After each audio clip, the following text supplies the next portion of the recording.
Combien de fois dans ta vie as-tu ressenti le besoin de t'éloigner d'une personne? Que ce soit parce que les choses n'ont pas bien marché dernièrement, ou simplement parce qu'il est temps de partir, d'accepter que la relation est arrivée à sa fin.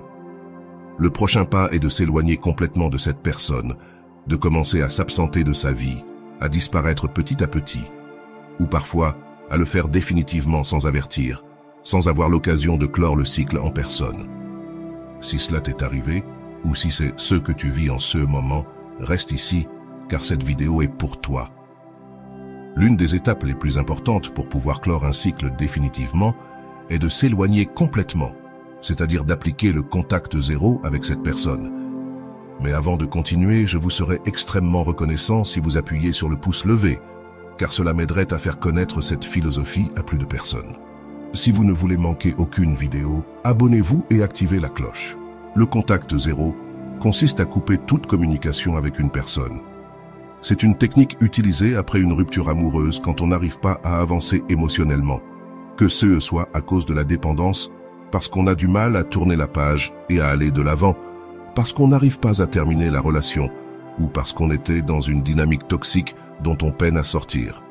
Cependant, il est important de garder à l'esprit que lorsque nous appliquons cette technique, nous ne ressentirons pas seulement des choses ou ne penserons pas seulement à nous-mêmes.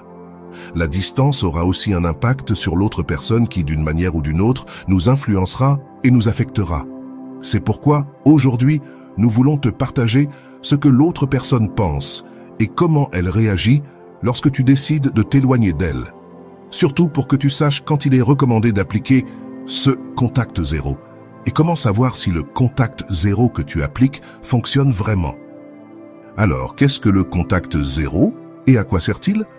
En psychologie, cette technique est utilisée pour l'extinction du comportement de recherche de l'autre avec l'unique finalité que la personne disparaisse de nos vies. Après le temps nécessaire d'absence, la personne qui nous recherchait auparavant, que ce soit par dépendance ou besoin, s'ennuiera, se décevra ou commencera son processus de deuil et de guérison naturelle. Peut-être même qu'elle trouvera une autre personne pour combler l'espace laissé par l'ancienne relation. Pour pouvoir se séparer vraiment, il est nécessaire de maintenir la distance, sinon on ouvre sans cesse l'espoir pour l'autre, ce qui le pousse à revenir nous chercher avec plus de force. Laisse-moi te dire que le contact zéro sert à beaucoup de choses, mais aujourd'hui, je veux que tu saches au moins les 4 plus importantes.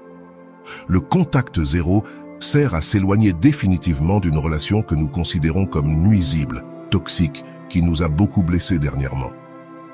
Il sert à s'éloigner d'une personne toxique, une personne aux traits narcissiques, agressifs, qui ne pense qu'à elle, pour s'éloigner d'une personne égoïste.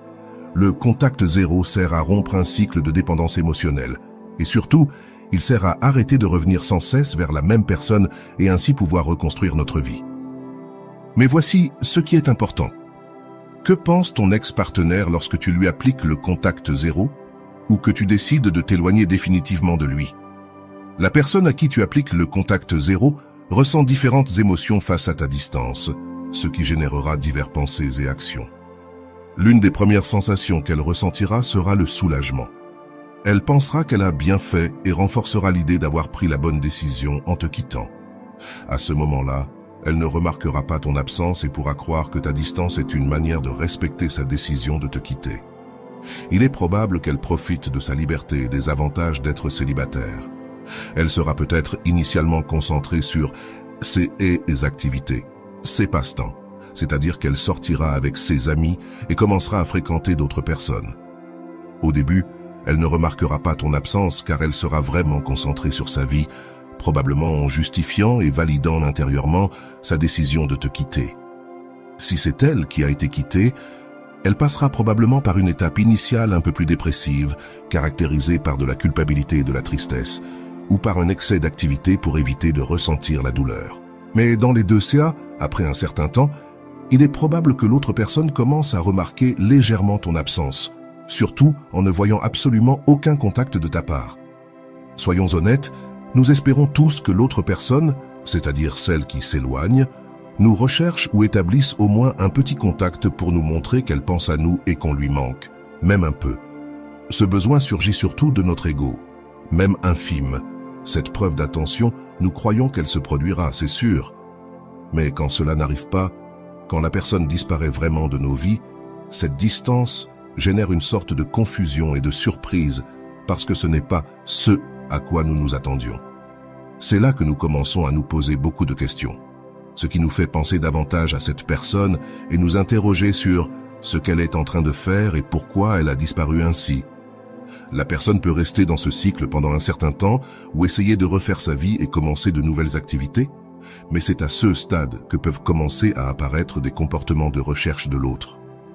Autrement dit, la personne à qui tu appliques le contact zéro commencera à ressentir légèrement le rejet. Au début, elle évitera de penser à toi pour éviter la douleur et peut-être qu'elle se remplira d'activités ou essaiera de vivre sans toi. Mais au fil du temps, en maintenant le contact zéro, sa confusion se transformera en inquiétude. Cette personne commencera à soupçonner que l'autre commence à l'oublier, que tu as commencé à refaire ta vie. Généralement, surtout dans les relations plus dépendantes, il est probable qu'elle commence à te rechercher à nouveau. Parallèlement, comme un certain temps s'est écoulé, les émotions commenceront à changer. Les mauvais souvenirs disparaîtront peu à peu et elle se souviendra principalement des bons moments. C'est-à-dire qu'elle idéalisera la relation, avec une tendance à mettre en avant ceux qui étaient bons. Cela se produit en raison d'un biais de la mémoire qui tend à oublier le mauvais et à se souvenir du bon. Le problème est que cela peut réveiller l'illusion d'un retour en arrière, et c'est là que la confusion et l'angoisse apparaissent. Lorsque l'on atteint ce point, deux choses peuvent se produire. Premièrement, si l'attachement n'est pas si fort, la distance devient un facilitateur pour continuer à aller de l'avant et confirmer la décision d'avoir rompu. Deuxièmement, si beaucoup de dépendance subsiste, l'angoisse de la perte peut apparaître, la personne pense qu'elle est en train de perdre l'autre définitivement et qu'il semble que tu as tourné la page. Elle ressent de la douleur et cela peut lui faire réaliser ce qu'elle a perdu. Elle commence à penser à ce qu'elle n'aura plus et à ce qu'elle laisse derrière elle avec sa décision. Cela peut la pousser à s'ouvrir à d'autres personnes, à commencer une nouvelle étape de deuil ou à envisager de te récupérer et de se battre pour toi. Dans ce cas, c'est ainsi que de nouveaux souvenirs peuvent être créés pour commencer une relation nouvelle et différente de la précédente. Mais peut-être te demandes-tu comment réagit une personne lorsque tu lui appliques le contact zéro. Laisse-moi te dire qu'appliquer le contact zéro et t'éloigner définitivement d'une personne n'est pas simple. Cela suppose de traverser un deuil, et c'est un processus qui prend du temps. Il est normal de se demander si cela en vaut la peine et comment savoir si cela fonctionne. Comme je l'ai dit précédemment, appliquer le contact zéro ou s'éloigner ne sera pas facile, car parfois, tu auras envie de retourner à la relation précédente et de récupérer ce que tu es en train de perdre. Mais quand mentalement tu as de la clarté, tu sais que la distance est ce qu'il y a de mieux pour ta santé mentale et émotionnelle. C'est précisément là que tu commenceras à te sentir mieux, à retrouver ton pouvoir, ton estime de soi, ton amour-propre et ta vie. Cela te fera te sentir mieux et aussi te rendre plus attrayant ou attrayante aux yeux des autres. Tu commenceras à te donner la priorité, à valoriser ta propre valeur, et c'est un excellent indicateur que le contact zéro a fonctionné, car cela signifie que tu récupères ton autonomie et ta valeur en tant que personne. À mesure que tu développes de nouvelles activités, de nouvelles passions, des amitiés, tu commenceras à remplir ta vie de nouvelles choses et ne regretteras plus ta routine précédente, tandis que ton ex-partenaire, et le plus important, en laissant de côté tous ces termes de psychologie, tout ce que je viens de partager avec toi, si je pouvais te donner un seul conseil, ce serait de te rappeler que ta paix, ton bien-être, ton amour-propre, ta santé mentale et ton bonheur passeront toujours avant tout. Ce n'est pas facile de dire au revoir, de quitter quelqu'un qu'on a aimé de tout son cœur, mais parfois c'est ce qui est nécessaire pour pouvoir retrouver notre véritable moi et avancer avec courage. Parfois, c'est la meilleure chose que nous puissions faire pour nous-mêmes. Donc si tu sens que c'est ce que tu dois faire, n'aie pas peur. Fais-le et n'oublie pas, tout ira bien. Si cette vidéo t'a aidé d'une quelconque manière, je t'invite à t'abonner, à activer la cloche des notifications pour ne manquer aucune de nos vidéos et à nous donner un like. Nous publions de nouvelles vidéos régulièrement.